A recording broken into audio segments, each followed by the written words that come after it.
Good morning students. SST 6 class जिसमें हम fourth chapter कर रहे हैं जिसका नाम था क्या कहती हैं किताबें और कब्रें। हमने पीछे कुछ टॉपिक्स पढ़े हैं जिनमें हमें किताबों के बारे में जानकारी मिली। मीन्स किताबों से हमें क्या क्या जानकारी मिली है। आज हम थोड़ा सा और चीज़ों से जानकारी हासिल करेंगे कि जो इतिहास है उसकी जानकारी हमें अन्य जो चीज़ें हैं जैसे कब्र वगैरह हैं उनसे कैसे जानकारी मिलती है। तो आज का जो हमारा टॉपिक रहेगा वो रहेगा खामोश प्रहरी कहानी पाषाणों की। पाषाण महापाषाण मतलब पाषाण आप जानते हो पत्थर को कहा गया है। इस टॉपिक की शुरुआत करने से पहले हम कुछ अगले पेज पर जो पिक्चर्स दी गई हैं उनको देखते हैं। देखिए ये पत्थरों से बना हुआ है और बीच में ये एक कबरनुमा मतलब एक ताबूत सा बना रखा है जिसे सिस्ट कहते हैं। ताबूत आप जानते ही हो जिसमें मृत व्यक्ति का शव रखा जाता है। और यहाँ पर एक होल दिखाया गया है। मीन्स यहाँ से कोई रास्ता होगा जो ये रास्ता आगे अंदर किसी महल वगैरह के अंदर जरूर जाता होगा। और ये सारा पत्थरों से बना हुआ है। ठीक है, कुछ और पिक्चर दी हुई हैं। पाषाण कब्र जो महापाषाण कब्रें थी, बड़े बड़े मतलब कब्रें मिली है, पत्थरों की कब्रें, उनसे हमें लोहे के कुछ सामान मिले हैं। कुछ जगहों पर मतलब घोड़े के लिए जो सामान होता है ये घोड़े से जुड़ा हुआ सामान मिला है।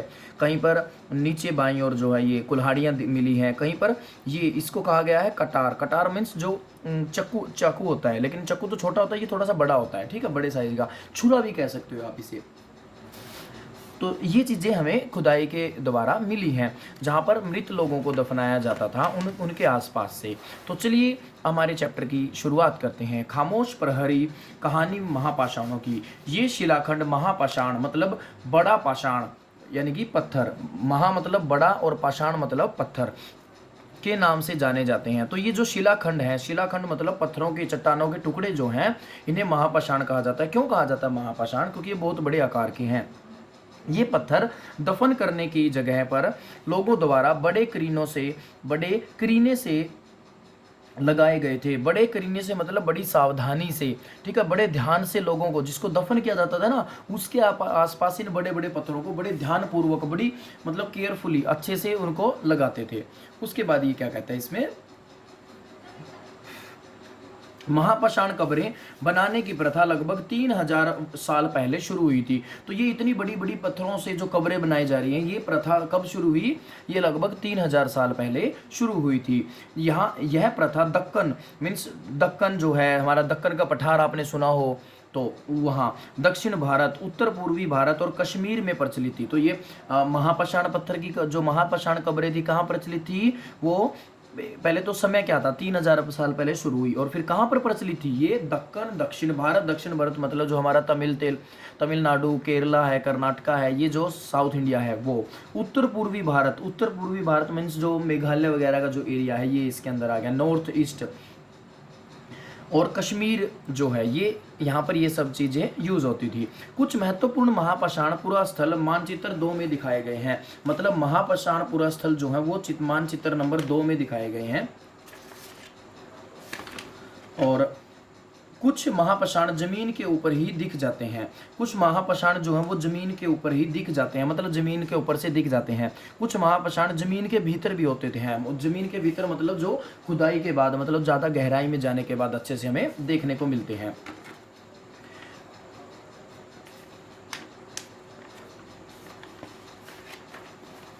उसके बाद देखिए क्या कहते हैं, कई पुरातत्वविदों को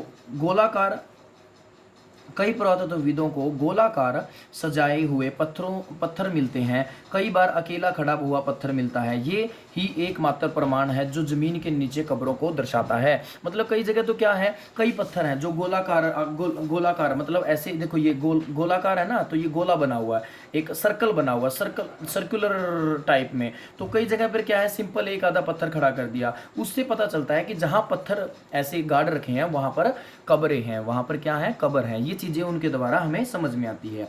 नेक्स्ट इसमें कहता है पत्थर ये ही एकमात्र प्रमाण है। अब आगे कहता है कि महापाषाण के निर्माण के लिए लोगों को कई तरह के काम करने पड़ते थे। हमने जो कार्यों की सूची बनाई उन्हें क्रमबद्ध करो। गड्ढे खोदना, शिलाखंड को ढोकर लाना, पड़े पत्थरों को तराशना और मरे हुए को दफनाना। अब देखो, अगर महापाषाण निर्माण करना है तो उसके लिए बहुत बड़ा काम भी करना पड़ेगा, बड़े बड़े पत्थरों को तोड़ना पड़ेगा। उसके बाद क्या किया जाएगा, पहले पत्थरों को सिलेक्शन किया जाएगा, चुनाव किया जाएगा, फिर उसमें से उनकी कटाई वगैरह की जाएगी, फिर उसको उस जगह पर लेकर जाना जहाँ कब्र वगैरह बनानी है, और उसको तराशना, अच्छे अच्छे डिजाइन वगैरह देना, ये सब उसमें होगा। इन सब कब्रों में कुछ समानताएं हैं, मतलब कुछ सिमिलरिटीज भी हैं इनके अंदर।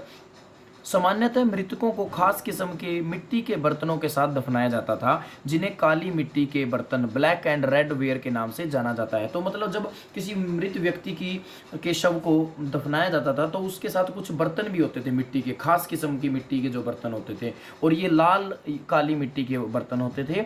इनके साथ ही मिले लोहे के औजार और हथियार, घोड़ों के कंकाल और सामान तथा पत्थर के और सोने के गहने, मतलब ये सब चीजें भी उनके साथ रखी जाती थी। जैसा हमने इजिप्ट के बारे में, जो मिस्र सभ्यता थी, उसके बारे में पढ़ा था ना, वहाँ जो पिरामिड बनाए जाते थे बड़े बड़े राजाओं के, महाराजाओं के, उनके, तो उनके साथ भी तो ऐसे ही किया जाता था, और यहाँ पर भी ऐसा ही दर्शाया गया है। उसके बाद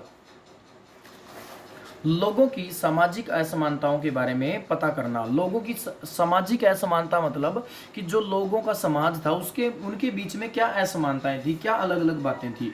पुरातत्वविद ये मानते हैं कि कंकाल के साथ पाई गई चीजें मरे हुए व्यक्ति की ही रही होंगी, मतलब जो उसके बर्तन वगैरह, उस कब्र में जो बर्तन मिलते हैं, जो सोने की आभूषण या फिर कोई घोड़े का कंकाल वगैरह, मतलब जो व्यक्ति इन चीज़ों का यूज़ करता था ना और वो एक्सपायर हो जाता था, मर जाता था, तो उसी के साथ उनकी वस्तुएं मानी जाती है कि उसी की वस्तुएं उसके साथ दफना दी जाती थी। कभी कभी एक कब्र की तुलना में दूसरी कब्र में ज़्यादा चीज़ें मिलती हैं, मतलब किसी कब्र में बहुत ज़्यादा सामान है, किसी में बहुत कम है। मानचित्र 2 पृष्ठ नंबर 14, जो हमने स्टार्टिंग में मानचित्र देखा था उसकी ये बात कर रहे हैं कि वहां पर आप ब्रह्मागिरी को खोजिए। हम एक बार वहां बाद में चेक करेंगे।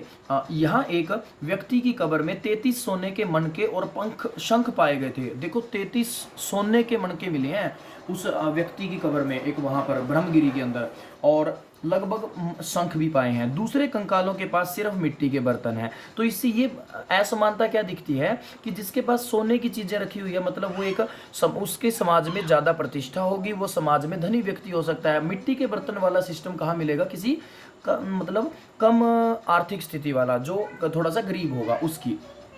यह दफनाए गए लोगों की सामाजिक स्थिति में भिन्नता को दर्शाता है। तो कहीं पर मिट्टी के बर्तन मिलना और कहीं पर सोने की चीजें मिलना, ये क्या दिखाता है, समाज के अंदर जो असमानता थी उसको दर्शाता है, उसके अंदर जो भिन्नता थी। कुछ लोग अमीर थे और कुछ गरीब थे, कुछ लोग सरदार होते थे, कुछ अनुयायी होते थे। जो सरदार होते थे, जो हेड होते थे बड़े, उनके साथ ज़्यादा बड़ी चीज़ें होती थी, और जो सिंपल आम जनता होती थी उनके साथ उन्हीं की यूज़ की हुई जो छोटी मोटी चीज़ें होती थी वो रख दी जाती थी। ये अंदाज़ा यहाँ पर लगाया जाता है। नेक्स्ट है, क्या कुछ कब्रें खास परिवारों के लिए थी? कभी कभी महापाषाणों में से एक से अधिक कंकाल मिले हैं, एक जगह पर बहुत ज्यादा कंकाल भी पाए गए हैं। ये दर्शाते हैं कि शायद एक ही परिवार के लोगों को एक ही स्थान पर अलग अलग समय पर दफनाया गया था। बाद में मरने वाले लोगों को पोर्ट होल के रास्ते कब्र में दफनाया जाता था। यहाँ पर वर्ड आया पोर्ट होल, एक बार कंप्लीट रीड कर ले फिर आपको दिखाते हैं। पोर्ट होल ऐसे स्थान पर गोलाकार लगाए गए पत्थर या चट्टान चिन्हों का काम करते थे, मतलब एक निशानी हो जाती थी कि हाँ यहाँ पर कब्र है। अब गोल गोल पत्थर से बना दिया ना, तो इससे यह रह जाता था कि हाँ ये हमारे ही परिवार की कब्र है, हमारे परिवार में पहले हमने इतने लोग दफना रखे, अब ये मृत हो चुका है, इसको भी यहाँ पे दफना दिया जाएगा। ऐसे उसको निशानी दे दी जाती थी। यहाँ जहाँ लोग आवश्यकता अनुसार शवों को दफनाने दोबारा आ सकते थे, मतलब जरूरत पड़ने पर वो लोग वहाँ पर शव को दफना सकते थे। अब यहाँ पर बात आई है पोर्ट होल की। देखो पोर्ट होल क्या है। अब ये है कब्र, यहाँ पर ये वो बड़ी बड़ी कब्रें हैं, महापाषाण कब्रें, जिनके अंदर बहुत सारे लोगों को दफनाया जाता था। एक ही परिवार के होते थे ज़्यादातर। जैसे मान लो घर में कोई बुजुर्ग व्यक्ति था, वो एक्सपायर हो गया, उसको सबसे पहले यहाँ दफना दिया गया। फिर दूसरे व्यक्ति को दफनाने के लिए इसको इस तरह से तैयार किया जाता था। यहाँ पर देखो ये जो होल दिखने लग रहा है, ये सर्कल ये दिख रहा है, यहाँ से एक रास्ता होता था जो घर के अंदर मतलब कहीं और निकलता था, घर की तरफ निकलता था, महल जो भी होता था उनका। तो यहाँ उस रास्ते से फिर ये अपने उस मतलब जो मृत शरीर को लेकर आते थे और यहाँ उसको दफना दिया जाता था। इस तरह से एक ही परिवार के सदस्यों को यहाँ पीढ़ी दर पीढ़ी मतलब इकट्ठा कर दिया जाता था। तो ये हम कह